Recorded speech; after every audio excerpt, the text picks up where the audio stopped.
Ikan merlin atau lebih dikenal dengan sebutan ikan todak dapat tumbuh hingga mencapai 5 meter dengan bobot seberat 650 kilogram. Ikan ini kaya akan kandungan DHA dan omega 3 yang baik untuk tumbuh kembang otak. Proses pembuatan bakso ikan masih menggunakan peralatan yang sangat tradisional. Untuk membentuk baksonya pun, ternyata harus menggunakan tangan, ukuran yang beratnya hanya berdasarkan perkiraan dan perasaan pengrajin bakso. Saya Kak.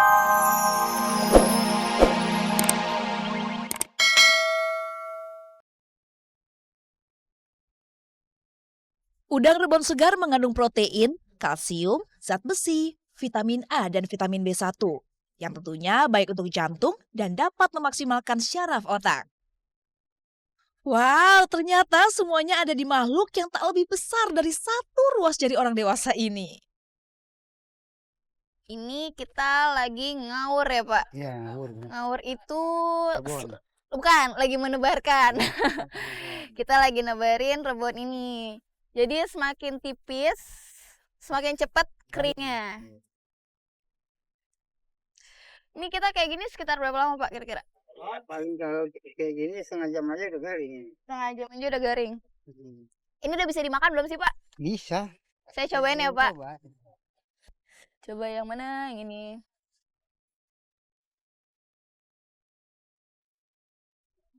Udah matang, asinnya tetap berasa ya Pak. Iya, Tapi cuman masih basah aja, jadi kurang krenyes-krenyes. garing. Kurang kriuk-kriuk. Ini baru.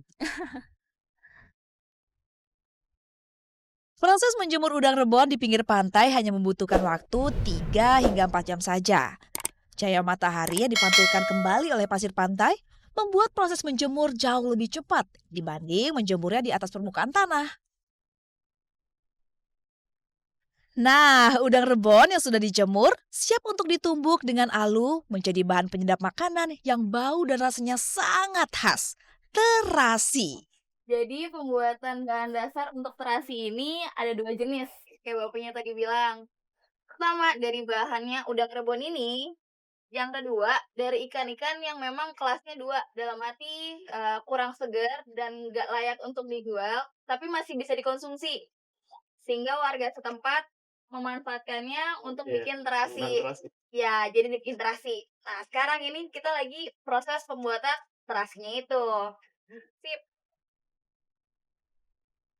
Ada satu lagi jenis terasi, yaitu terasi dengan bahan campuran udang dan ikan. Namun warga di Pelabuhan Ratu biasa membuat 2 jenis saja, terasi udang dan terasi ikan saja. Udang rebon ditumbuk 2 kali agar menjadi krakal udang yang halus, hingga siap ditambahkan bawang putih dan gula merah cair. Jadi fungsinya bawang putih sama gula merah itu untuk Nih, kalau bawang putih kan biar nggak bau amis gitu. menghilangkan Iya, bau amis. Biar lebih harum lagi. Oke. Kalau itu gula merahnya Ya untuk menambah rasa aja. sama biar bikin ngerekatnya Iya, itu biar bukan sih? lebih pekat gitu. Nah, ini ada takarannya nggak? Kerannya ada. Seberapa banding berapa gitu? Tergantung itunya juga sih ikannya. Ikannya kan tergantung Iya, kalau kalau yang kita banyaknya bikin ya. sekarang nih. Kalau segitu paling sekilo lah sama 1/4 bawang putihnya. Bawang putihnya 1/4, Iya. gulanya sekilo. Jadi, sekarang kita ke proses pengalusan kedua. Di sini udang yang kita tumbuk-tumbuk tadi, tapi dicampur sama 2 bahan penyedap rasa ya. Iya. Yaitu bawang putih sama gula merahnya. Dan nambah rasanya jadi lebih gurih. Iya. Oke. Terasi yang baik berwarna gelap tidak terlalu keras atau lembek. Perbandingan antara udang rebon dan bahan campuran lain terasi sangat bervariasi tergantung pada mutu terasi yang diinginkan.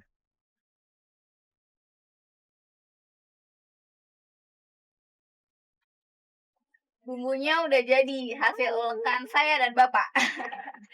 Cobain pakai kerupuk udang.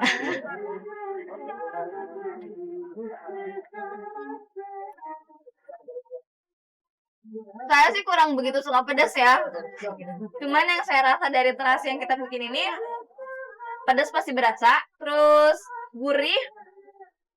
Udang rebonnya juga berasa, asin-asinnya enak.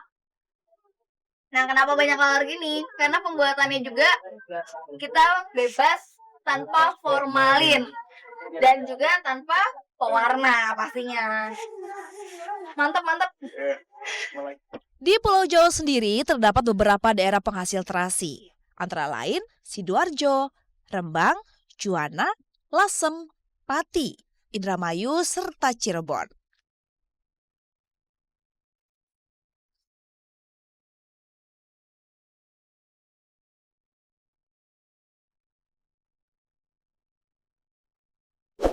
Satu lagi warisan turun-temurun yang ada di kawasan Pelabuhan Ratu.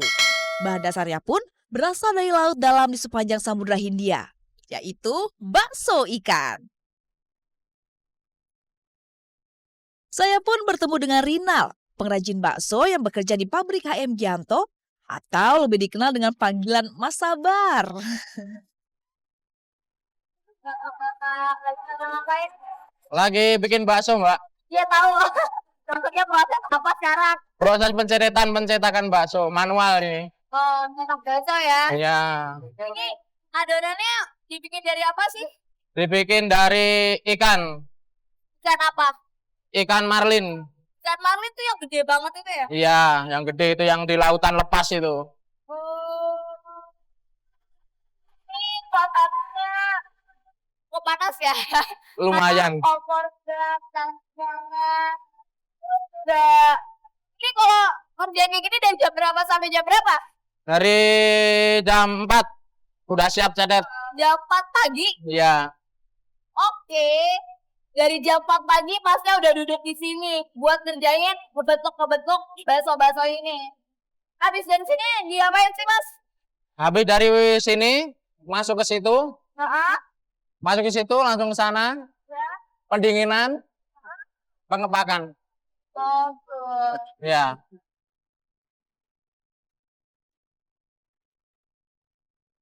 Ikan merlin atau lebih dikenal dengan sebutan ikan todak dapat tumbuh hingga mencapai 5 meter dengan bobot seberat 650 kg. Ikan ini kaya akan kandungan DHA dan omega 3 yang baik untuk tumbuh kembang otak.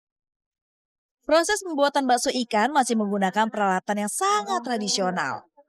Untuk membentuk baksonya pun ternyata harus menggunakan tangan, ukuran dan beratnya hanya berdasarkan perkiraan dan perasaan pengrajin bakso. Ternyata bikin kayak gini gak gampang ya. Masnya latihan berapa lama? Ya 2 bulan, lanjut 3 bulan lah. Masnya bikin kayak gini 3 bulan. Nah, udah bagus itu. Berhasil.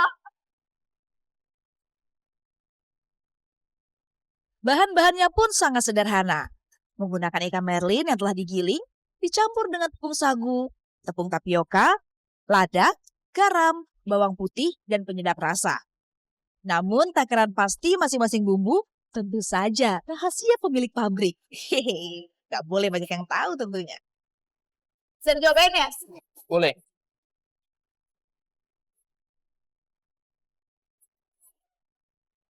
Gurih. Rasa ikannya berasa asin. Tapi asin banget. Ya kan proses perebusannya 2 kali. Oh, Ya. lama-lama rasanya hilang. Ya, berkurang lah gitu. Berkurang ya. Ya.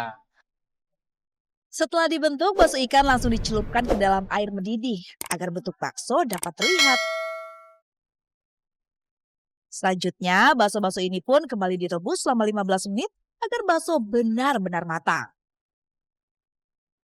Selanjutnya, proses pendinginan agar dapat dikemas, bakso tidak boleh dalam kondisi panas karena tentu saja dapat mempengaruhi rasa.